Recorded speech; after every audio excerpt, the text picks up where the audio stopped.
Uno de los errores más comunes que cometen las personas a la hora de solicitar una visa de turismo a los Estados Unidos es incurrir a visitar personas de no buena reputación. Estas personas que incurren a la falsedad de escritura, a la falsificación y alterar documentos con el fin de conseguir un visado. Esto se convierte en una arma de doble filo porque lo puede llevar a usted de que usted no entre de ninguna forma a los Estados Unidos de por vida, y me voy aún más lejos. ¿Podría el Estado Dominicano presentar una acción en calidad de justicia para usted según el Código Procesal Penal? Por eso en el día de hoy tenemos un tema muy importante que va a dar en el medio a la llaga y la vamos a hacer sangrar, que es el fraude migratorio. Así que esto es Enfoque Migratorio. Quédese con nosotros. Como de costumbre, ya llegamos y como siempre yo me hago acompañar de mis colegas. Mi nombre es Arnaldo Trinidad, abogado de inmigración de la República Dominicana, cariñosamente el Big Boss de la inmigración. Y conmigo está también Ariel Luzón, un joven talentoso que le dicen el gurú de la inmigración.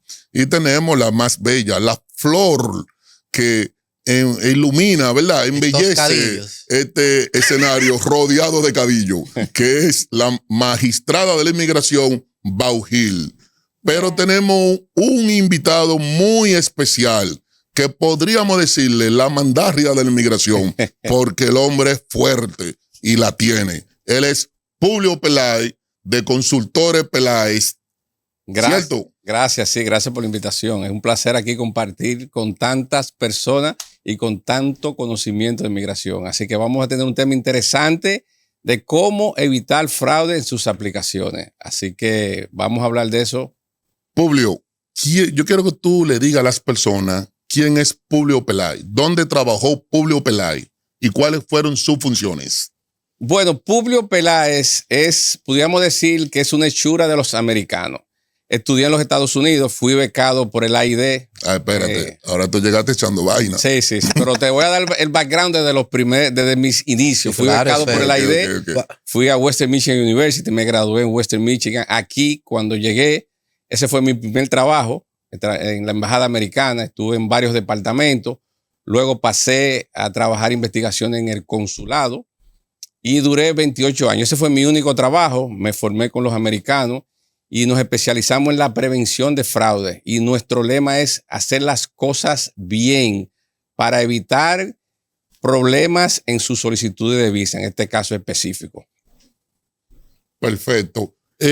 Hay un problema o uno de los casos más frecuentes que la persona hacen a la hora de solicitar un visado, que es ir donde un amigo para que le haga una carta de trabajo.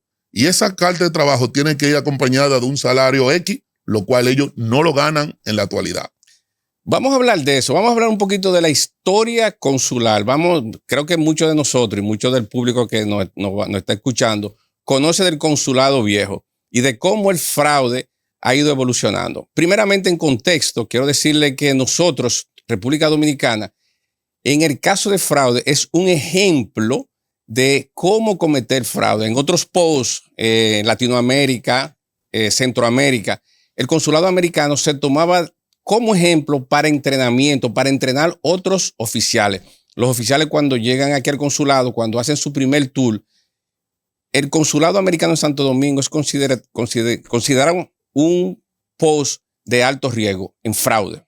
Entonces, es correcto. Es decir, se prepara al cónsul para que le diga, mira, usted va a enfrentar uno de los consulados con más fraude en Latinoamérica. La mata de los fraudes. La mata de los fraudes. O sea, que ellos desde que llegan a República Dominicana ya no creen en ninguno de nosotros. Vienen con la antena parada. Por eso es lo que se dice, que cuando usted se para frente al oficial consular, usted está rechazado. Sí, exacto. Sí. Entonces, usted tiene que demostrar a ese oficial que usted tiene para que ese oficial les dé la visa. Varíe su... Correcto. Para contestar tu pregunta, el fraude fue evolucionando. Todos recordamos que usted, cuando iba a aplicar por una visa, iba con los paquetes de documentos. ¿Qué pasa? Eso es lo que generaba más falsificación de documentos. Nosotros, recuerdo, en la unidad de prevención de fraude, desmantelábamos cantidad de oficinas que hacían títulos de propiedades, carta de trabajo, carta de banco. Luego, después que caen las Torres Gemelas, que se unen todos los organismos de inteligencia, los americanos dicen, no, vamos a tomar decisiones basadas en el entrenamiento consular, el entrenamiento de los oficiales consulares. Se elimina los documentos y se empieza a tomar decisiones basadas en la experiencia del oficial consular con una depuración previa de ese aplicante. En ese mismo tenor, hay solicitantes de visa que en la actualidad todavía falsifican y alteran un título profesional. Realmente la falsificación en escritura pública no tiene peso para el consulado, porque todos hacemos migración aquí y la mayoría de nuestros clientes no les piden documentos. Exacto. No le están pidiendo documentos. Ahora, hay asesores y abogados que se benefician de ese mito. No, hay que hacerte un título falso, hay que hacerte una certificación falsa, pero en realidad tú no lo necesitas porque el consulado no te lo pide. Esa es la realidad ahora mismo en el aspecto consular.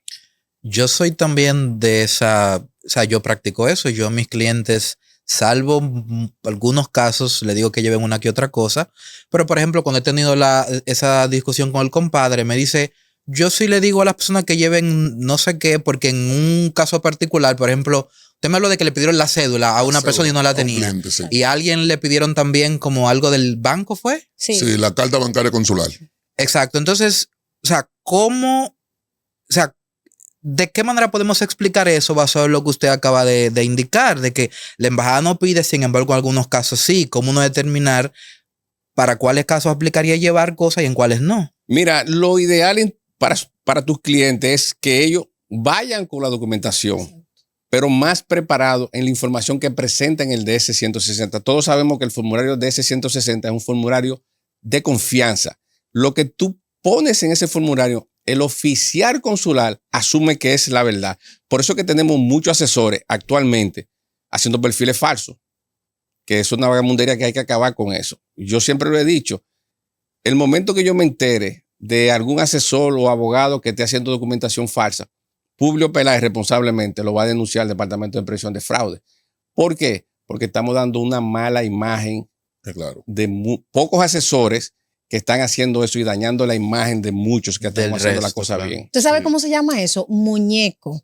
Correcto. Los asesores que hacen fraude, que hacen esos macos, se llaman muñecos. Porque, ¿cuál es el muñeco? Bueno, una persona que no califica, no tiene un buen trabajo, no tiene una profesión, le hacemos un título, le hacemos una SRL, supuestamente, falsificamos los documentos y entonces se manda con el muñeco para que pase por allí y entonces sí le den una visa. Yo quiero saber, después de tantos años viendo en su trabajo, ¿cuál es la mentira más común cuando se está solicitando una visa de paseo? Mira, la mentira más común que usted puede ver ahora mismo, que inclusive muchos de los asesores lo recomiendan, es las relaciones matrimoniales. Vamos a hacerte un papel de unión libre. Yo te voy a buscar fulano de tal que tiene visa para que tu perfil sea más fuerte. Pero eso es una situación, porque debemos recordar que la información que te suministra en ese DS-160 es por vida. Sí. Esa información no cambia. Y la embajada, muchos asesores entienden, bueno, me visaron 2 o 3. La memoria consular no prescribe. Tú tienes personas que han obtenido visa de manera fraudulenta 5, 6, 7 años atrás. Y cuando van, se encuentran con tremenda sorpresa y la visa ha sido cancelada o le ha cancelado. Pero generalmente eso es lo que más vemos en la falsificación del estado civil. Y claro está, los trabajos se falsifican porque ya la mayoría de los asesores como nosotros saben que la embajada no pide documentación, el consulado no pide documentación. Ese es un tema. Publio, también hay otro tema muy importante y es que hay solicitantes que a la hora de ir al consulado convocan a un compañero, a un amigo y le dicen préstame 100,000 pesos, 200,000 pesos, 300,000 pesos para yo depositarlo en mi cuenta e ir al banco y solicitar una carta bancaria consular para que ellos vean que yo tengo solvencia económica. Eso es fraude. Eso es parte de la desinformación que está sintiendo, existe en el mundo consular. Realmente usted puede tener 100,000 pesos, usted puede tener 3 millones de pesos.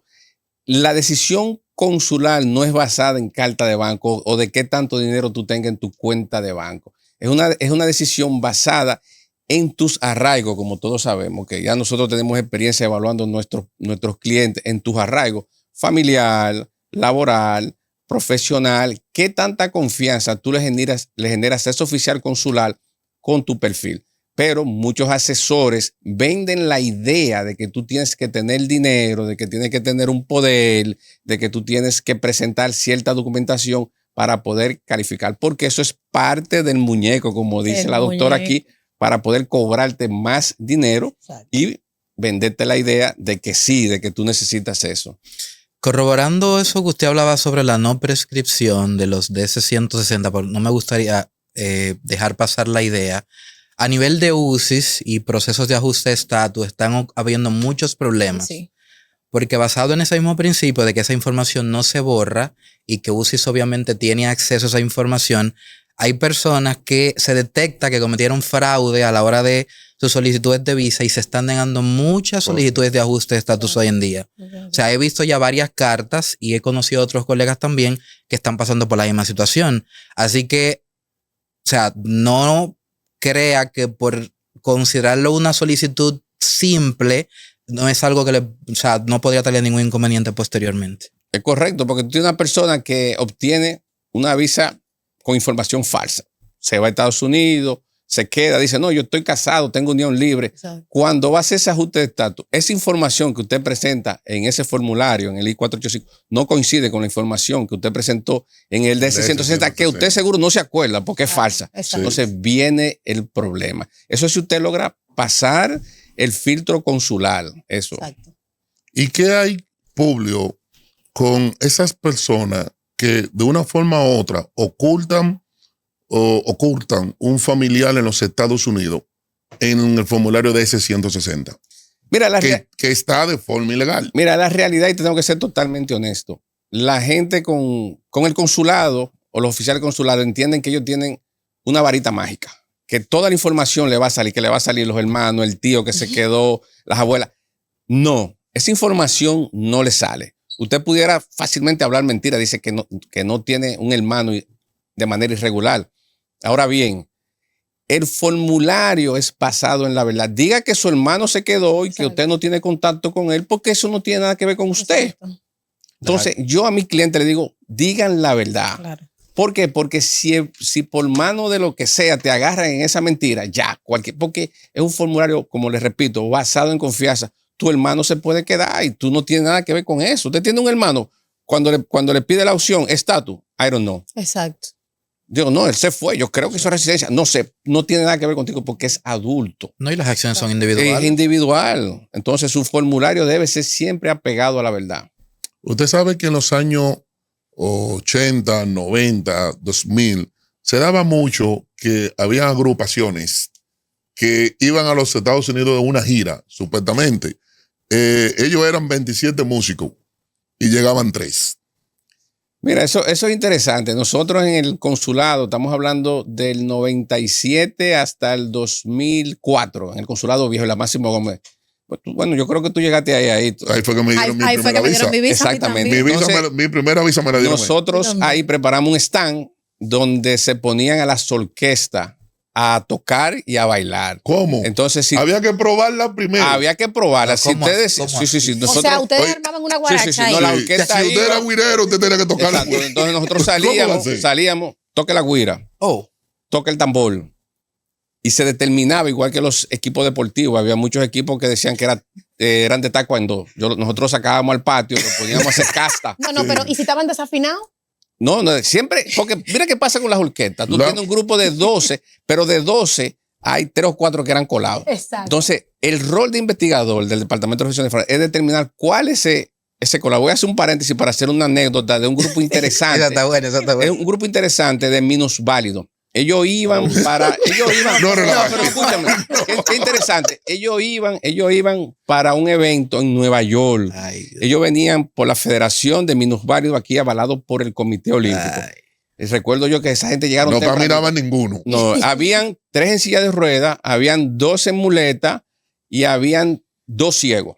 Cuando ellos llegan al consulado temprano, los muchachos, nosotros teníamos unos muchachos de SWAT ahí uniformados, estaba lloviendo ese día, recuerdo, nunca se me ha olvidado. Y le digo yo a los muchachos, dale la preferencia a esos muchachos, ayúdalo a subir con la silla de ruedas, porque ese consulado estaba lleno, un consulado pequeño que no habían facilidades de silla de ruedas. Lo entramos, el jefe de visa de paseo, el señor Howard, que estaba ahí, recuerdo yo, llegan, vamos a darle prioridad, vamos a ponerlo en la fila. Cuando están en la fila, le digo yo a un oficial de la policía que está conmigo, yo, vamos a chequear a esa gente como quiera, vamos a hacer el trabajo, vamos a darle la cortesía, pero vamos a hacer lo que nos corresponde. Quítame la cédula a todo el mundo. Le quitamos la cédula. Cuando yo le quitamos la cédula, uno de los que está minusválido, veo que dice chofer. Oh, shit. Chofer, digo, chofer. Digo yo, estimado, ¿qué tiempo usted tiene en silla de ruedas? No, yo tengo 20 años en silla de ruedas. Yo tuve un accidente cuando muchacho y no he vuelto a caminar, pero por la cédula dice chofer. Hay gente que ni mentira. Digo yo, no, aquí hay algo que no me cuadra. Mando a buscar, a depurarlo, lo depuramos. Veo que el tipo tiene trabajo. Digo yo al oficial, al cónsul, aquí hay un problema. Párame todo ese visado y mándamelo a investigar. Lo agarramos ahí, empezamos a presionarlo al de la silla de ruedas, al paralítico. Te estoy hablando una investigación desde las 10 de la mañana hasta las 2 de la tarde. Había una muchacha que estaba ciega, se quita los lentes y digo, mírame. Digo, mira, esos no son ciegos. Empezamos ahí. Para no cansar el cuento. Ninguno de los ciegos. No eran ciegos. Entonces el tipo, después de 2 horas, que ya lo digo, mira, ya yo sé, te vamos a apresar. Dice el tipo, es más, estoy cansado. Se paró. Se paró. Milagro. Se paró. No, y tú sabes cómo me decían a mí después del consulado. Jesús. Pilato. Me decían el que hizo caminar a los inválidos. No, era Jesús que tenían que decir. Cuando hicimos la inteligencia, averiguamos que el organizador estaba afuera esperándolo en la Biblioteca Nacional y él era un minusválido, un dominicano, yo el minusválido. Wow. Tú sabes que en mi infancia yo vi algo así parecido. Yo soy de un barrio que le dicen el 27 de febrero. Sí. Y yo recuerdo que en la Albertoma con 17, ahí había un señor que yo nací, crecí viendo lo que él pedía. Y él iba topándolo con el palito de coba a los vehículos y poniendo la mano así. Un día venía una patana bajando del 5º centenario, se le fue los frenos, hermano, y le dio a un vehículo y entonces armó un choque múltiple, plan. Pues el tipo, cuando vio que los vehículos venían de frente, eso el palo hizo así, fue y se echó por un lado. Y después que todo el mundo se dio cuenta, pero el ciego vio, dijo el tipo, milagro. Se tuvo que ir de la esquina. No, pero un bárbaro. Publio, se habla mucho a nivel popular de que los oficiales consulares reciben algún tipo de entrenamiento como para leer lenguaje corporal, para quizá detectar mentiras cuando la gente le está hablando en las entrevistas. O sea, me gustaría saber qué tan de cierto es eso, o es simplemente las propias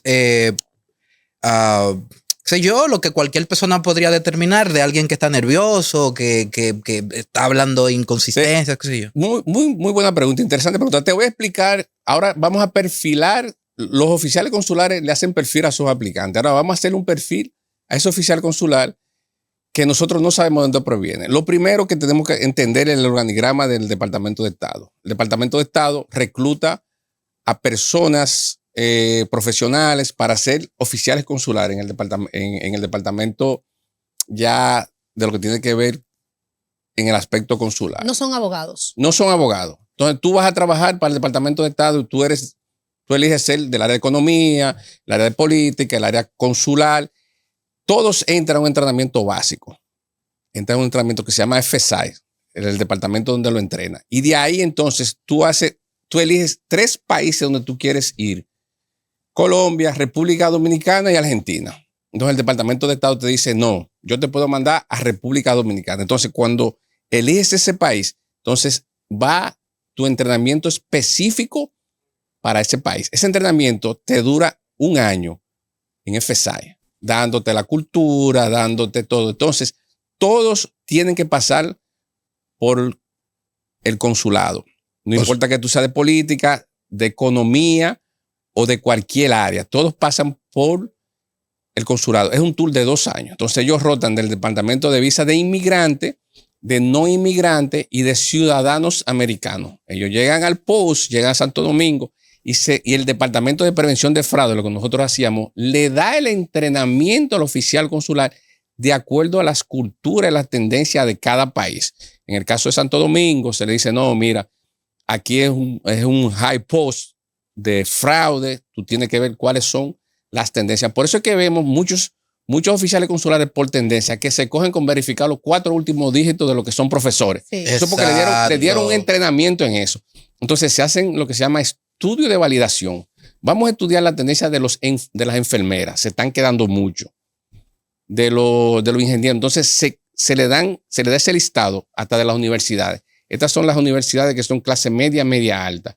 Tú le das un entrenamiento básico para que ellos puedan perfilar esos aplicantes. No tienen herramientas de que entran a data crédito, chequean banco, nada de eso. Solamente la depuración que te llega de cuando toman la fotografía y la huella. Entonces viene la parte de lo que se llama el lenguaje verbal y el lenguaje no verbal, de lo que el aplicante puede determinar rápidamente si ese perfil, esa información que tú me pusiste en ese perfil va de acorde con tu lenguaje verbal o con tu lenguaje no verbal, con lo que tú me dices, que tú me puedas convencer a mí rápidamente que lo que está en ese formulario es la verdad. Yo, por ejemplo, muchos de los oficiales que no tienen experiencia, por eso que tú ves que ellos se paran cuando son casos complejos y van y buscan a otros. Me imagino que muchos de sus clientes le han dicho, no, él se paró y le preguntó. Sí. Cuando un caso complejo, ellos van y le preguntan. El organigrama consular es el siguiente. Tú tienes el cónsul general, ¿verdad? Tú tienes el visa chief. Entonces el visa chief tiene el jefe de inmigrante, visa inmigrante, tiene un deputy y tiene los vicecónsul. Tiene el jefe de no inmigrante, tiene un deputy, tiene los vicecónsul y los empleados FSEN, que son los que tú ves en las ventanillas que procesan. En el caso, por ejemplo... Que pueden ser dominicanos eso. Son dominicanos todos. Ningún americano, no, pueden ser americanos. Escúchame, porque aquí hay asesores y abogados que le dicen el precónsul. Ellos no son cónsul. No, ellos no son nada. Ellos son paperwork. Y no saben nada esa gente. Pero esa gente no sabe nada. Entonces, en el caso, por ejemplo, de inmigrantes, ellos se dividen por team, por equipo, por letras. Hay un equipo que lo trabaja de la A a la C. Otro de la B a la H. Y según la categoría de visa de no inmigrante. Según la letra del apellido. Entonces lo van tipificando, sí, lo van trabajando por grupos. Entonces los teams. Por eso los tickets son diferentes. Entonces tú vas. Se lo dan. Entonces tú vas trabajando por equipo. Eso es la logística normal. Ahora, en la preparación del oficial consular, siempre está la discrecionalidad. Ellos no tienen límite de cuánta visa dan. Siempre están orientados a la prevención de fraude porque ellos se les da las alertas. Esto es un high post fraud. Es decir, hay mucho fraude. Tienen que estar pendientes de eso. Tienen que tener las antenas alertas. Pero antes se le daba inclusive un entrenamiento cruzado. Ellos se hacen lo que se llama el cross-training. Ellos van al Departamento de Prevención de Fraude. Se le da un entrenamiento en documentación, en perfiles y en tendencia de fraude basado en los estudios de validación. Wow. Perfecto. Wow. Eso es cátedra. No, sí. Aquí estamos. Yo estoy aquí anotando, así apuntando. Exacto. Una pregunta, mi estimado Publio. Después de todos esos años trabajando esa sección tan interesante, porque yo imagino que ustedes aprendieron muchísimo. Sí. ¿Qué fue lo que más le enseñó ese trabajo de la gente? Mira, la gente... de no creer nadie. Nadie que coma con sal ni camine con los dos pies para adelante. Primero, tratar a la gente con respeto. Yo trabajé investigaciones. Yo hago el trabajo sin atropellar a nadie. Tú puedes hacer tu trabajo sin atropellar a nadie. Confío en la gente, pero verifico. Exacto. Yo no te digo que no puedo caer en un gancho, un problema, pero muy difícil. Porque yo confío en ti, pero yo verifico. Exacto. Entonces, aprender a hacer su trabajo. En pocas palabras, yo usted no depuró a los tres que usted está que sentado. Exacto. Hacer las cosas con respeto, con integridad. La integridad tiene que sobrepasar todos tus criterios, porque esto es un patio. Todo el mundo sabe lo que hace todo el mundo. Sí. Y cuando yo puedo hablar duro en los sitios, lo bueno que cuando tú tienes integridad, para mí lo más importante es eso. Entonces inclusive, yo te puedo decir, en mi trayectoria de ahí, yo tengo que haber sacado más de 10 empleados que estaban metidos en corrupción, que estaban metidos en asuntos. A mí no me temblaba el pulso. ¿Lo están mirando ahora mismo? No importa. Porque ellos saben que yo lo traté con respeto y le di oportunidad. Exacto. No fue que yo me cogí con ellos. Se cancelaron solo. Se cancelaron solo porque yo le decía, nadie juega con mi comida. Claro, y ese era tu trabajo. Ese es mi trabajo, Correcto. dentro del margen de respeto. ¿Por qué? Porque lo que nosotros hacemos tiene que ser basado en un código de ética. Eso no se puede negociar. Publio, cerca de la sesión consular hay un cáncer que no se ha podido quitar ni estripar, ¿Cuál es? que son los buscones que están a la afuera del consulado. Mira, los buscones tienen una historia. Tenemos mucha historia con los buscones. Los buscones, el consulado lo viene arrastrando. Ojo, no son la oficina. Sí, Dije los buscones. Los buscones lo vienen arrastrando desde el consulado viejo, desde la guaguita amarilla, no sé si tú recuerdas, desde los furgones, que había muchas personas que nosotros conocemos que trabajaron en furgones ahí, que se formaron dentro de los furgones, que son abogados, y muchos abogados ya no tienen visa porque fueron parte de fraude, porque hicieron mucho fraude y se beneficiaron mucho en eso. Entonces, en esos furgones, inclusive cuando yo era jefe de investigación, hacíamos operativos, se arrestaba a todo el mundo para identificar quién es quién. Esos furgones, cuando el consulado se movió, se movieron y han ido evolucionando, pero la esencia es la misma. Es la misma. No importa que tenga saco y corbata, sigue siendo la misma esencia. Siguen cometiendo fraude porque se hicieron millonarios haciendo fraude. Sí. Y la esencia sigue. Yo quiero que tú me destapes un tabú. Supuestamente dicen que cuando el consulado estaba en la Máximo Gómez, que en ese entonces los formularios se llenaban, era con máquina de escribir, el formulario de S-160. Ujú. Es cierto que fue el consulado de los Estados Unidos aquí en República Dominicana que modificó el formulario así en línea y que a partir de ahí le mandó un modelo al Departamento de Estado y se proporcionó mundialmente. Mira, el problema con esos formularios, que eran unos formularios muy vulnerables, eran los formularios que eran pequeñitos. Entonces, yo recuerdo que al lado del consulado estaba las Naciones Unidas. Ahí había un tipo, que inclusive ese tipo se arrestó y después que hizo mucho fraude de visa, se metió en asunto de droga y lo mataron por el provocón. Te hago la anécdota, me voy a recibir el nombre, Claro. porque es un tipo ya, tú sabes. Entonces, ¿qué pasaba con ese formulario? Tú te llamabas, por ejemplo, Publio Peláez y tú aplicabas con ese formulario y tú después aplicabas como Julio Peláez y el sistema no lo detectaba porque era un formulario muy vulnerable. Entonces ahí todos esos tipos que estaban alrededor se dieron cuenta de eso y las citas que eran con unos stickers empezaron a falsificarla y golpearon de manera constante el sistema de visa. Entonces eso obligó que el consulado hiciera un reporte a lo que se llama el departamento consular, la Consular Affairs. Dice, mira, nos están golpeando con la falsificación de los formularios. Nosotros agarrábamos un tipo y cuando averiguamos, el tipo en una semana había aplicado con 3 nombres diferentes y el sistema no lo detectaba porque no se tomaban fotografías, no se tomaban huellas. Biométricos. Y eso hizo que se reinventara el formulario. Claro, a medida que la tecnología iba avanzando, pero nosotros éramos plan piloto para todo lo que tenía que ver con innovación en el departamento consular. O sea, por el nivel de fraude. o sea que esa renovación salió de la República Dominicana. Claro, por la constante Cantidad de fraude que había en los formularios, nada más no en los formularios, en los sistemas de cita. Los sistemas de cita constantemente habían que renovarlos. No sé si usted recuerda que antes usted iba y hacía una cita y hacía su asunto en el consulado. Todo era, no había back. Todo, exacto. Incluso había un coronel de la policía que hacía la fila frente al Centro Olímpico.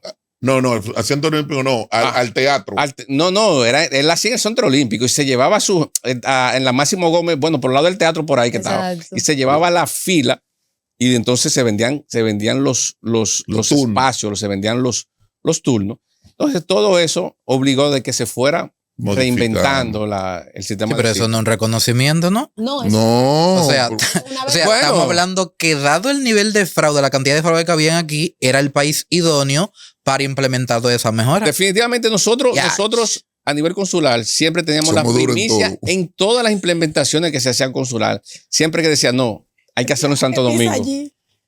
Publio, Wow. todavía existe el famoso machete, la plataforma o el pasaporte alterado para entrar a los Estados Unidos. No, yo te diría que no es imposible, pero la probabilidad es muy, muy bajita y se va a poner cada día más difícil por la cuestión de que si tú utilizaste una identidad falsa y el sistema captó esa identidad, te va a hacer un machete. Te voy a explicar, tengo casos recientes que lo trabajo constantemente de esos del machete. Y todos conocemos el caso de los peloteros.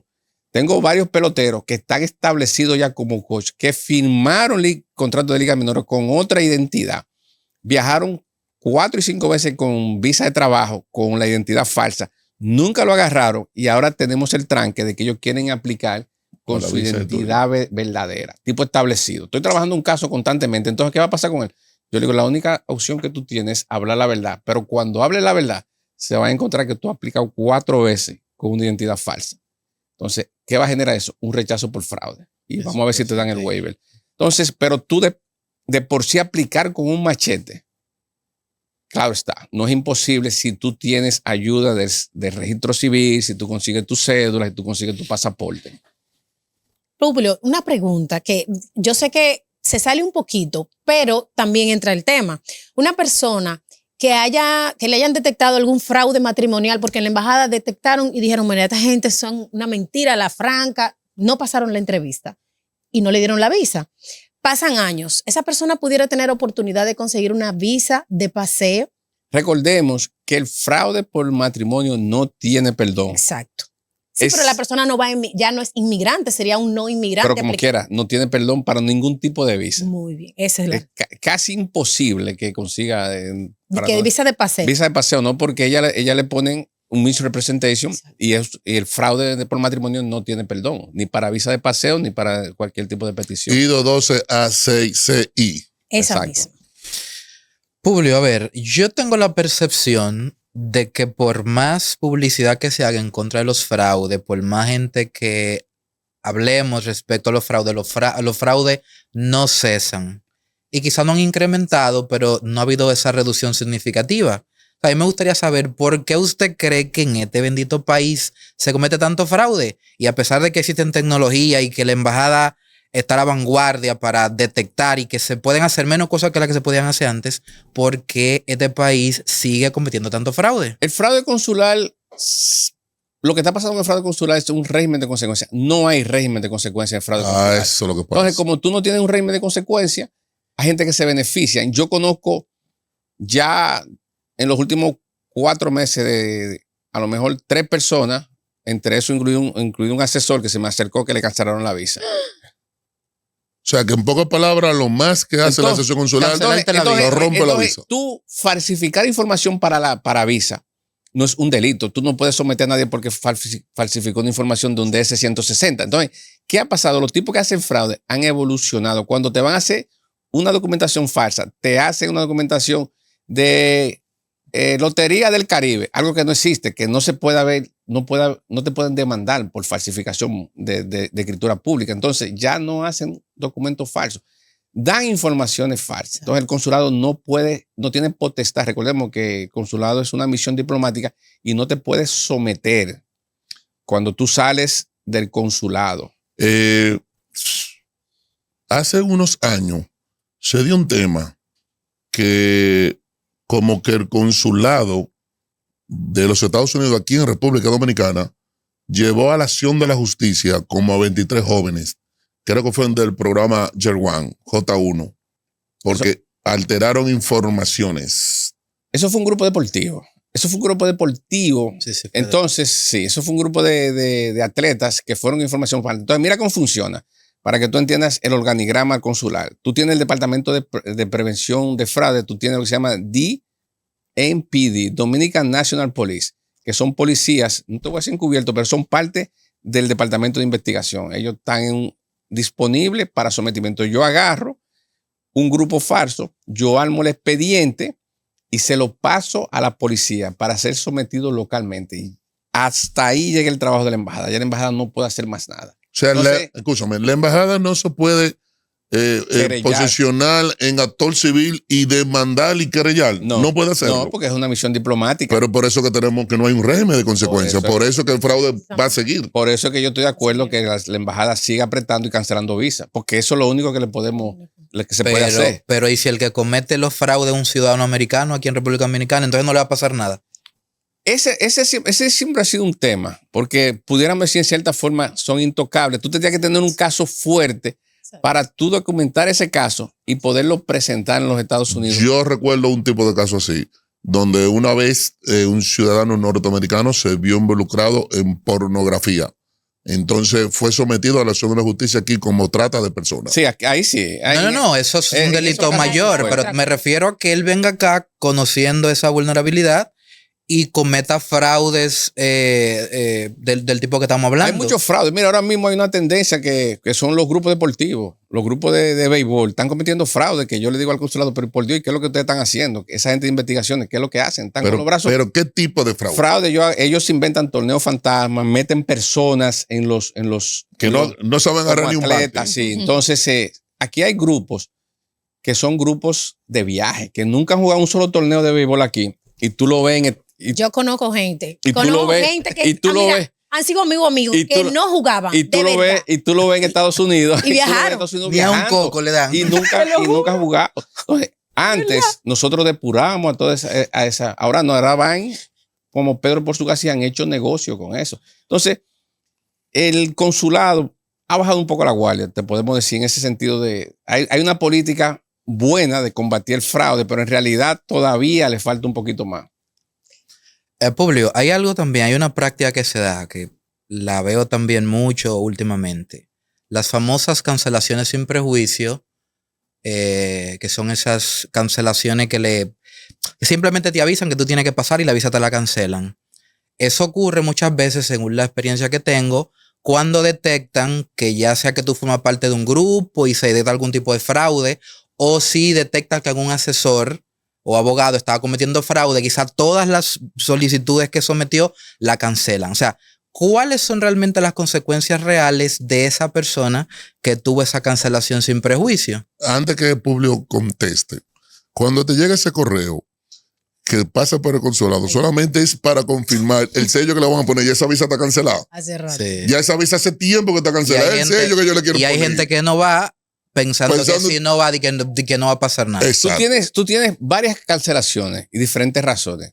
Tú tienes cancelaciones que se originan desde Washington por temas de corrupción, lavado de activos, que son los casos macro. Esas cancelaciones no tienen nada que ver con el consulado. Eso viene de allá. Son cancelaciones de Estado. Yo tengo a fulano de tal que está vinculado en corrupción de Estado, narcotráfico, lavado de activos.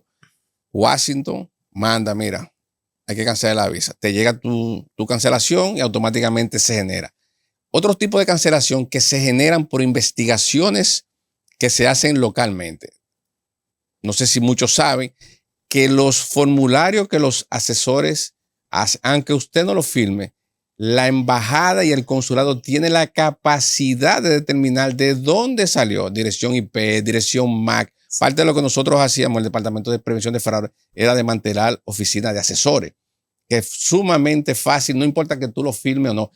Entonces, aún se usa un VPN. No importa use VPN, se pueden determinar. Entonces, existe. O sea, se puede rastrear el DS-160. Tú puedes rastrear el origen del DS-160. Exacto. Ahora bien, aparte de eso, cuando tú tienes los batch, por ejemplo, lo de los bots, yo mismo fue que lo denuncié y le mandé varias capturas de pantalla, responsablemente lo digo, a alguien. Le dije, mira, verifica. Y ellos determinaron de dónde estaban saliendo todos esos bots.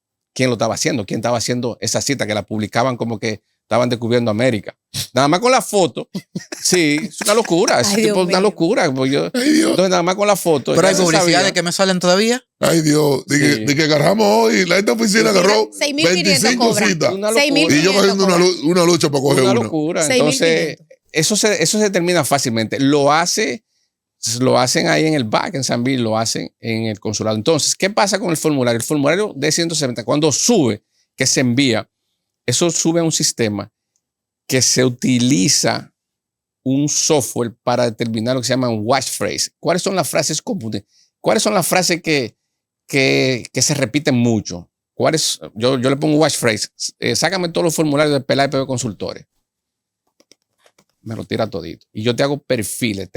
¿Cuál es el perfil? ¿Qué es lo que el público me está poniendo ahí? ¿Qué disparate que me está poniendo? Él me ponen los mismos correos, los mismos teléfonos, las mismas palabras, los mismos tipos de trabajo. Entonces tú perfilas y te enfocan.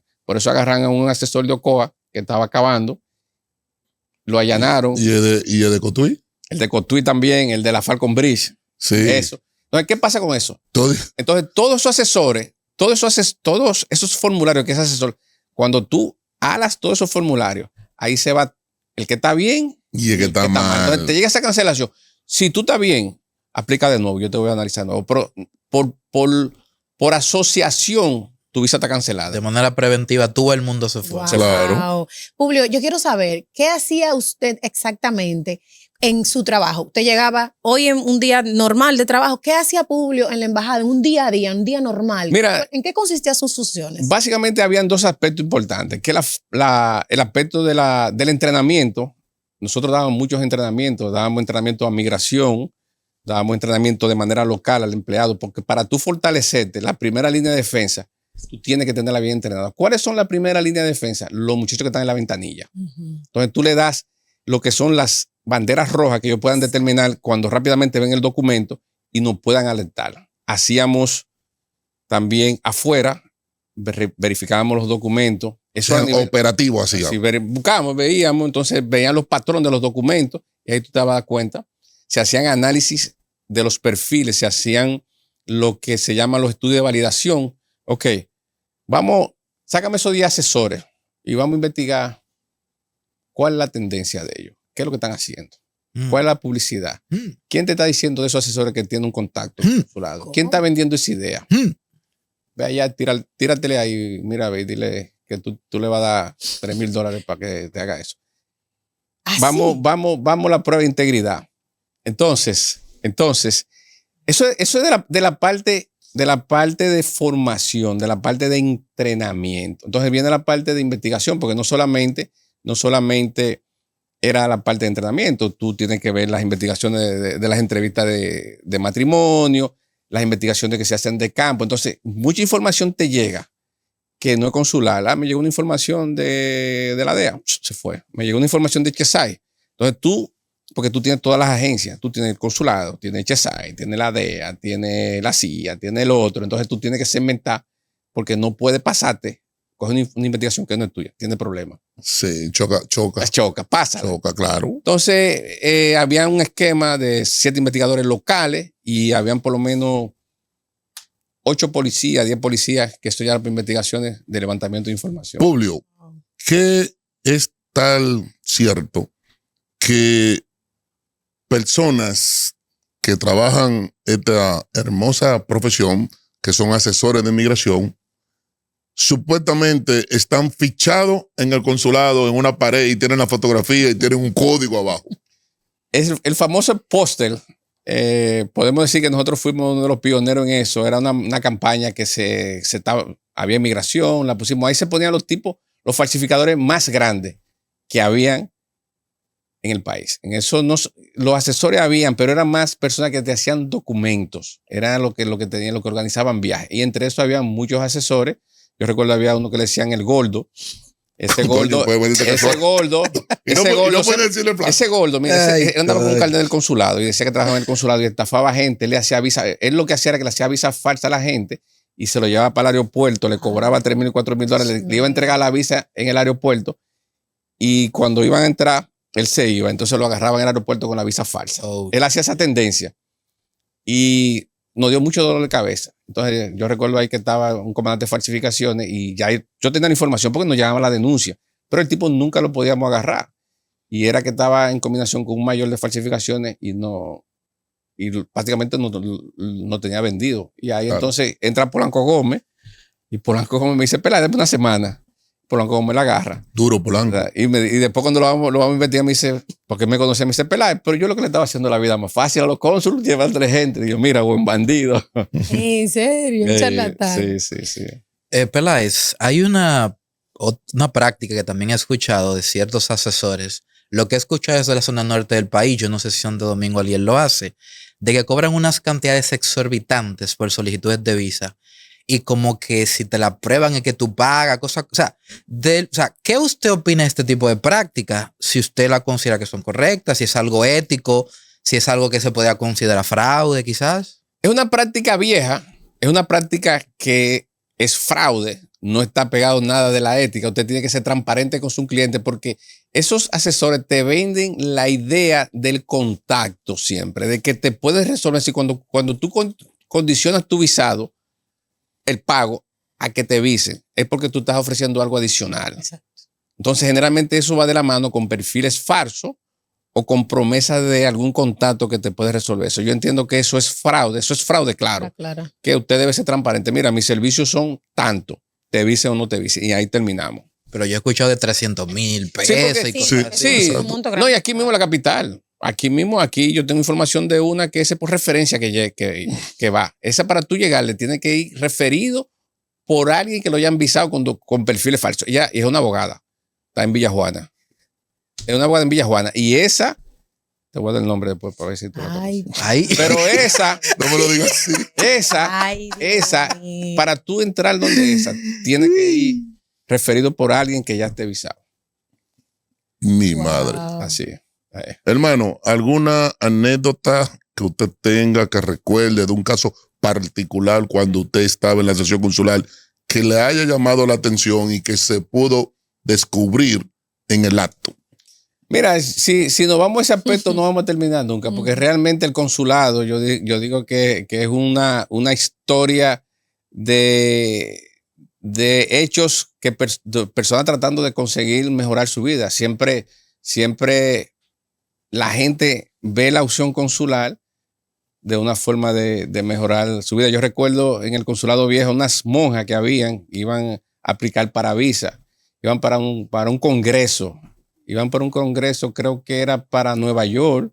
Muy bien, siempre el consulado, en casos de emergencia, casos así de ¿verdad? Pues le da prioridad. Entonces, hacemos el colador, la monja muy decente, pero yo doy la vuelta por la ventanilla y hay un cónsul que la está entrevistando, porque nosotros estábamos por la ventanilla y cuando yo hago así, que el cónsul la está entrevistando, me llamó la atención algo y me paro y la estoy mirando cuando estoy hablando con ella, cuando la estoy mirando, veo que tiene un crucifijo de eso de eso que se ponen de hilo, Sí. pero tiene el crucifijo al revés. Ay. Coño, qué raro. Digo al cónsul, mándame esa monja para investigaciones. Sí, mándame. Le iba a avisar. Digo, mándamela para investigaciones, por favor, antes de tu visar.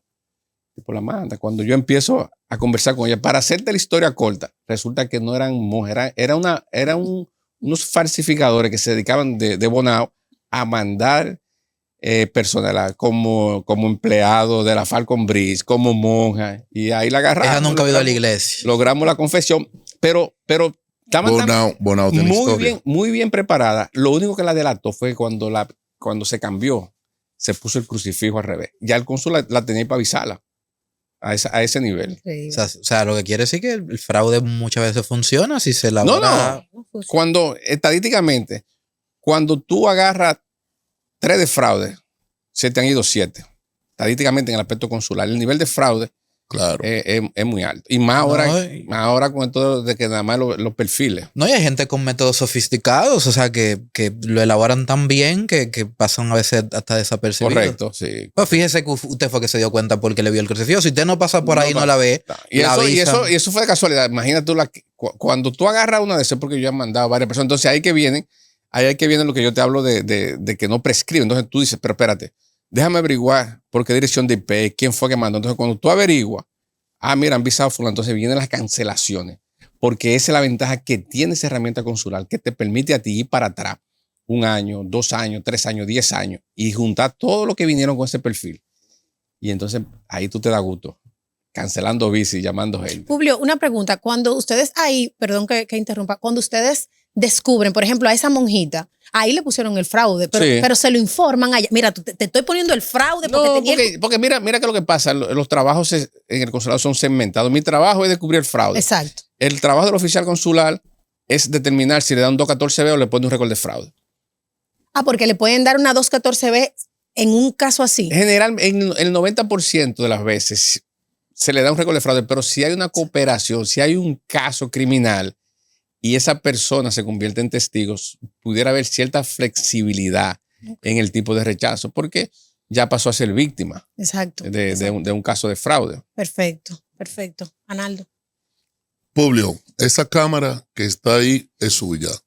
de su contacto, sus redes sociales y un consejo para todos los asesores y abogados que trabajan en esta hermosa profesión. Señores, nos pueden localizar en Instagram, en Peláez PB, _consultores. Nuestro teléfono de nuestra oficina son 809-802-1931.